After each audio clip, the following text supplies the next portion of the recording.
आज का जो महत्वपूर्ण टॉपिक है वो है कि हम फोर्टिस अस्पताल कांगड़ा में कैंसर का इलाज या ऑन्कोलॉजी की सर्विस शुरू आज से फॉर्मली कर रहे हैं। वैसे तो 4-5 दिन हो गए स्टार्ट किए हुए, लेकिन आज से फॉर्मली इस सर्विस को लॉन्च कर रहे हैं। जैसा कि आपको मालूम है, आप सभी को मालूम भी होगा कि हिमाचल प्रदेश इतना बड़ा राज्य है, एटलीस्ट ज्योग्राफिकली तो बहुत बड़ा है। इसमें सिर्फ 2 ही जगह पे, एक IGMC शिमला और एक टांडा मेडिकल कॉलेज में कैंसर के इलाज की सुविधा अभी तक है। और जहाँ तक मेरा अनुमान है, प्राइवेट सेक्टर में ना तो किसी ने कोशिश की है अभी तक और ना ही किसी ने इसको शुरू किया। यहाँ हमारे यहाँ के युग पुरुष श्री GS बाली जी का सपना था कि हमारे हिमाचल के लोगों को हर एक चीज़ के लिए, हर एक इलाज के लिए अपने नेबरिंग स्टेट में जाना पड़ता है। कोई भी बात होती है तो या तो जलंधर चलो, या लुधियाना चलो, या आप ट्राई सिटी में या चंडीगढ़ चलो। उसी सपने को साकार करने के लिए उन्होंने फोर्टिस अस्पताल शुरू किया। और उसके बाद जो उनके सुपुत्र हैं श्री RS बाली जी, उनका भी यही विचार है कि हमारे इस इलाके के किसी भी मरीज को किसी भी ट्रीटमेंट के लिए, किसी भी सुविधा के लिए बाहर ना जाना पड़े या मैं को बाहर न भटकना पड़े। उसी चीज को आगे बढ़ाते हुए we have decided to start this department, जो कि यहाँ नहीं था किसी भी हॉस्पिटल में। हमारा ये पहला ये प्राइवेट अस्पताल है जिसमें ऑन्कोलॉजी की सर्विसेज शुरू की जा रही है।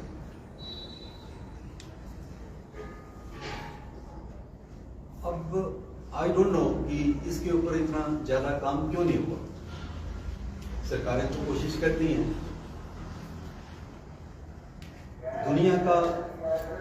दुनिया की दूसरे नंबर की बीमारी है जिससे सारी डेथ्स होती है। Second commonest cause of death है इन द वर्ल्ड, पूरी दुनिया में देखें। और भारत में देखें तो भी टॉप के जो 5 कारण हैं उसमें कैंसर भी आता है। इसके बावजूद इस बीमारी के ऊपर ज्यादा काम नहीं हुआ। अब हमने ये पहल की है और हम तो चाहेंगे इस डिपार्टमेंट के साथ साथ मैं श्री दीपक क्लर्क जी से रिक्वेस्ट भी करूंगा कि we will try to make it a comprehensive cancer care centre. वहां कम से कम आदमी को सही एडवाइस तो मिले। कैंसर की ट्रीटमेंट तो लंबी चौड़ी हो सकती है, इसके बहुत सारे तरीके हैं, आपको मालूम भी है। कुछ दवाइयों से होती है, कुछ रेडिएशन से होती है, कुछ सर्जरी से होती है, या कुछ सबका जो मिक्स करके कौन से मरीज में क्या जरूरत है उसके हिसाब से होती है। लेकिन उसको सही एडवाइस कहाँ मिले, दैट्स इंपॉर्टेंट कि उसको सही एडवाइस कहाँ मिले। उसके लिए हम चाहेंगे कि हमारा एक प्रॉपर काउंसलिंग सेंटर हो और जिसमें बीमारी से जो सफर कर रहा है मरीज या उसके जो तमीरदार हैं उनको सही एडवाइस मिले। अब कैंसर है क्या, आपको भी पता होगा। कैंसर का नाम सुनते ही ऐसे लगता है कि ये ऐसी बीमारी है जिसका कोई इलाज ही नहीं है। कैंसर मतलब और खत्म, इसका मौत ही आ गई। कैंसर का नाम लगभग 2000 साल पहले रोमन में रखा गया और ये नाम क्रैब से, क्रैब आप समझते हैं केकड़ा जो होता है हिंदी भाषा में, वो चारों तरफ से ऐसे अपने पाँव से किसी चीज को पकड़ लेता है। उसी तरह कैंसर की बीमारी भी जब चारों तरफ से पकड़ लेती है तो पहले इसका इलाज बिल्कुल ही संभव नहीं था, या इतने आगे डिस्कवरी नहीं हुई थी, आविष्कार नहीं हुए थे दवाइयों के या मशीनों के। तो ऐसा लगता था कि कैंसर हो गया तो आदमी शायद अब बचेगा। जब मैं मेडिकल कॉलेज शिमला में था लगभग आज से 50 साल पहले, तो मुझे मालूम है कि हमारा ये जो डिपार्टमेंट है बहुत नाम मात्र का था, देयर वाज नथिंग मच। तो हमें लगता है कैंसर का भी जाएगा, कहाँ जाएगा कैंसर का। तो फिर ये PGI जो भी बात होती है, PGI चंडीगढ़। अभी भी आप देखेंगे तो उस इलाके में ज्यादा करके लोग जो हिमाचल के हैं वो PGI Chandigarh, max Mohali, Fortis Mohali या और भी जितने अस्पताल हैं वहाँ एक छोटा सा कैंसर का भी हॉस्पिटल अभी खुला है मेरे ख्याल में। टाटा वाले चला रहे हैं चंडीगढ़ में, वहाँ पे आप देखेंगे तो ज़्यादा करके हमारे इलाके के हिमाचल के लोग वहाँ जाते रहते हैं इलाज के लिए। उससे भी ज़्यादा इम्पोर्टेंट बात यह है कि कैंसर का जो बीमारी का होने का ट्रेंड है वो बढ़ रहा है। इसके कारण क्या है? कारण तो चलो बहुत सारे जो जैसे किताबों में लिखे होते हैं जो भी हैं, दैट इज सेपरेट इशू, उसके ऊपर जाएंगे तो थोड़ा लंबा है। चाहे कुछ भी कारण हो, हिमाचल जैसे स्टेट में जहां हम कहते हैं कि पानी साफ है, वायु साफ है, इतना स्ट्रेस भी नहीं है, सारी चीजें ठीक हैं, रीजनेबली वेल टू डू लोग हैं, यहाँ भी इसका जो ट्रेंड है कैंसर का बढ़ रहा है। लास्ट मंथ ही हमारे मुख्यमंत्री की किसी शायद उसमें अपनी प्रेस कॉन्फ्रेंस में बोल रहे थे कि हिमाचल में जो कैंसर की प्रेवलेंस है वो 2.2 है, जबकि नेशनल एवरेज 0.6 है। तो उससे कितना ज्यादा हुआ? 3 गुना ज्यादा अगर कैंसर हिमाचल में हो रहा है। हर साल लगभग 9-10 हजार नए लोग कैंसर से डायग्नोज होते हैं। तो इतनी बड़ी विकराल समस्या का हल सिर्फ सरकारी जो 2 अस्पताल हैं उनसे तो शायद नहीं हो सकता। और उन्होंने भी इसके ऊपर चिंता जताई है। They are going to take certain measures including building a new cancer institute at Hamirpur. Biopsy के बाद जल्दी होता है, बायोप्सी के बाद वो भी 2 बार चेक होती है, 3 बार चेक होती है, then only you can say कि ये कैंसर है। अब कैंसर का जैसे ही नाम सुनते ही शायद मरीज को तो बताते भी नहीं है, उसके अटेंडेंट्स को भी बताओ तो उसका सिर चकरा जाता है कि अब क्या करें। नाम सुनते ही आगे करना कराना तो आगे इसमें I like to cite 2 examples. एक तो यह है कि हमारे अस्पताल में एक लड़की आती थी, she was around 32 years old, cancer breast था और बॉम्बे में ट्रीटमेंट ले गई। तो उसके बाद जो हमेशा ऐसे फ्लिंग में होती थी, मुझे नहीं पता था क्या था। तो कहते सर मुझे तो कैंसर है और 4th स्टेज का कैंसर है, तो मेरा इलाज बॉम्बे में चल रहा है। और हर वक्त उसकी शिकायत ज्यादा करके वाई मी, मुझे ही क्यों हुआ? मेरा तो ऐसा कुछ भी नहीं है, क्यों? मेरे तो मदर भी नहीं है, फादर अकेले हैं, ही आल्सो नॉट वेल, तो मुझे क्यों? तो anyway she used to come, I think साल भर आती रही है। Finally she died in our ICU. The very sad, मतलब 32 में कैंसर हो के इलाज के बावजूद भी डेथ हुई। दूसरी मैं पर्सनल एग्जांपल देना चाहूँगा, हालांकि डिस्कस नहीं करना चाहिए, लेकिन मेरे अपने घर में ऐसे हुआ तो आदमी कैसे फील करता है। 2015 में जब मेरी वाइफ का कैंसर डायग्नोज हुआ तो पहले 2-4 मिनट के लिए तो मैं, जब चंडीगढ़ से रिपोर्ट आई तो वैसे सुन हो गया, दिमाग काम करना बंद हो गया। मतलब I being a doctor, being a senior person at the age of 60, मुझे भी नहीं पता लगा क्या। फिर ख्याल आया कि अब चंडीगढ़ में जाना है, डायरेक्टर से जाकर छुट्टी मांगनी पड़ेगी। तो मेरे ऑफिस से उनका ऑफिस पे 30-35 गज है, तो वहां तक पहुंचना भी मुश्किल हो गया। मेरी टांगें वो ब्लड क्राइम, मैं कहा मुझे तो हौसला रखना चाहिए। वहां पहुंचा ही तो आई डोंट स्पीक कि मैं आया किस, I just showed in the report. 2015 की बात है, अक्टूबर की। थे, उन्होंने मुझे थोड़ा हौसला दिया तो मुझे थोड़ा सा लगा नहीं यार ऐसा कुछ नहीं है। आई डेंट नो कि स्टेज 1 है, स्टेज 0 है, 2 है, 3 है, 4 हो, तो आगे की बात। यार कैंसर ब्रेस्ट डिटेक्ट हो गया, अब सारी दुनिया खत्म है, आप क्या करेंगे इसके बाद? I picked up my vehicle, छोटी गाड़ी सेंट्रो थी, और ड्राइव करना शुरू कर दी चंडीगढ़। रोपड़ के पास जाके मुझे लगा कि मेरे से गाड़ी भी नहीं चलती, तो मैंने उतरा भी चाय चू पी, खाना खुना कुछ खाया नहीं था। फिर चाय चू पी के कुछ खा के फिर मैंने आगे ड्राइव के चंडीगढ़ पहुंचा। तो माई वाइफ सेट की, मैंने देखा उसके चेहरे में तो ज्यादा वैसी घबराहट नहीं लगी। मैं क्या बोलूं, तो लेकिन सच है, शी सेट की कल शाम को एडमिशन के लिए बोला है, जो थोड़ी शॉपिंग बच गई है कल सुबह पहले वो कर लेंगे, शायद ऑपरेशन के बाद फिर टाइम नहीं लगेगा, 15-20 दिन नहीं होगा। मुझे लगा है जो मरीज है कोई नहीं डर रहा, तो मैं क्यों इतना डर रहा हूँ। एनीवे बाद में एडमिटेड, उनका ट्रीटमेंट हुआ, जो भी होता है ब्रेस्ट कैंसर का ट्रीटमेंट 5-6 साल, वैसे शायद 10 साल ट्रीटमेंट देते हैं, we took it for 5 years and doctor said कि 10 साल दवाइयाँ लोगे, 10 साल दवाइयाँ खानी थोड़ी प्रैक्टिकली मुश्किल होती है, and we have stopped after 6 years and she is okay, I can say when there is no evidence of disease, so we can say she is okay. वो एक कैंसर की स्टेज से निकलना, कोई भी हो, अमीर आदमी हो, बड़ा हो, छोटा हो, गरीब हो, बहुत मुश्किल होता है। इसलिए जो कैंसर को सर्वाइव करते हैं या फेस करते हैं उनको वॉरियर कहते हैं, हमारी मेडिकल टेक्नोलॉजी वॉरियर है, बहुत बहादुर है, इससे निकल के आया। इसके लिए बीमारी के इलाज के साथ साथ उसकी जो मेंटल स्टेट है, मेंटल हेल्थ है, घर वालों की सपोर्ट है, हाइजीन है, फूड है, एक्सरसाइज है और बहुत सारी चीज़ें हैं, वो सारी चीज़ें मिलके उस आदमी को ठीक करती हैं। वहीं तो अपनी जगह है, रेडिएशन तो अपनी जगह है, सर्जरी तो अपनी जगह है।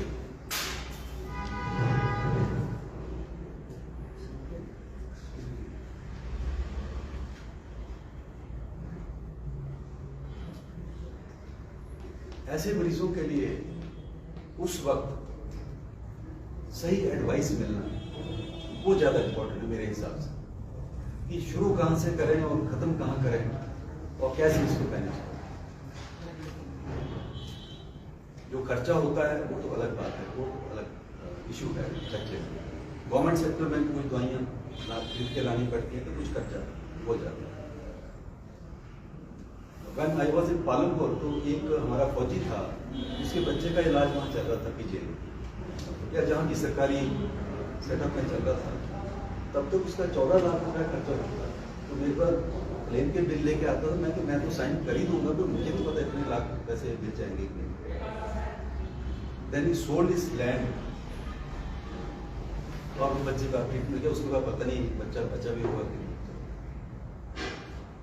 तो कैंसर जो है वो हर एक आदमी को किसी भी एज ग्रुप में और किसी भी ऑर्गन का, किसी भी टिश्यू का हो सकता है, जो भी आप इमेजिन करो बॉडी में, किसी का भी हो जाए, कभी भी हो जाए, चाहे इसके जेनेटिक कारण हो, चाहे वो इन्वायरमेंटल कारण हो या दूसरे कारण।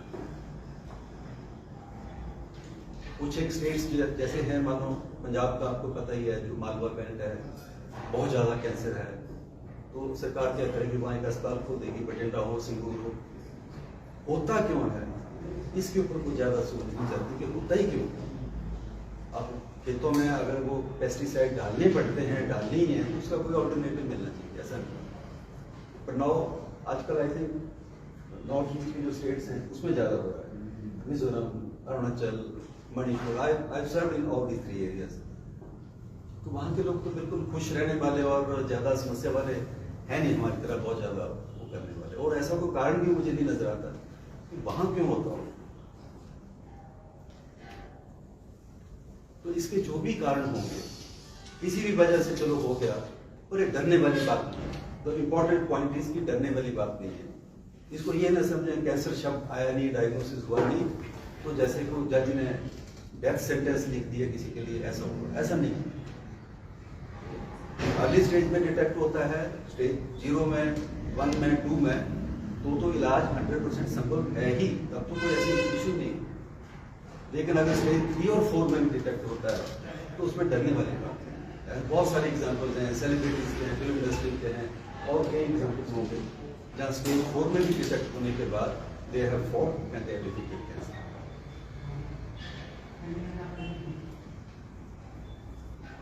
और इसमें इम्पोर्टेंट चीज ये है कि डराने वाली बात तो नहीं है, और जो अर्ली स्टेज पे डिटेक्ट हो जाए, प्राइमरी स्टेज पे डिटेक्ट हो जाए, तो ज्यादा इम्पोर्टेंट है।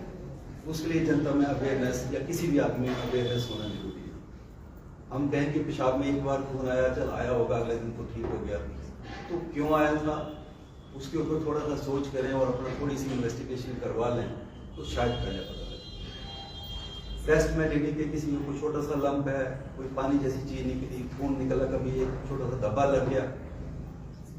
And this happened in the case of my wife, कि उसकी बनियान पे छोटा सा धब्बा लगा। सुनते तो सारे हैं कि ब्रेस्ट कैंसर होता है, अभी भी मेरे रिलेटिव्स में 3 या 4 लेडीज को ब्रेस्ट कैंसर है, और जिनको 5 साल से ज्यादा हो जाते हैं, वी से कि उन्होंने सर्वाइव कर लिया है, मतलब they have defeated the cancer. तो जैसे ही वो दवा पता लगा तो मैं तो शायद सीरियसली नहीं भी लेता, तो उसने कहा नहीं इसको तो दिखाना है, कुछ करना ही है। नेक्स्ट डे भी शोड इन अपने हॉस्पिटल में फोर्टिस में, और थोड़ा सस्पिशन हो, इसको शक लग रहा है, पक्का पता भी नहीं, पर शायद लग रहा है। And next day she went to Mohali, Chandigarh चली गई। मैं तो नहीं जा सकता, मेरे तो जैसे ड्यूटी होती है तो छुट्टी एकदम से नहीं मिल सकती। शी वेंट अलोन, वहां जाकर फिर दोबारा से किया और मेरी बायोप्सी की मोहाली में, फोर्टिस मोहाली में। उसकी रिपोर्ट जो मैं आपको सुना रहा था, उसके बाद की आगे कहानी। Everything was managed in 10 days। वो दवा लगने से लेके पूरा ऑपरेशन होकर डिस्चार्ज होने तक 10 दिन में सब कुछ हो गया। तो शायद ये जो फास्ट पता लग गया, जल्दी उन्होंने शक किया, अर्ली डिटेक्शन हो गई और अर्ली जो भी ट्रीटमेंट है उसके वो मैनेज कर पाए, तो शायद वो हैं, नहीं तो वो नहीं होते अगर लेट चलता रहता है।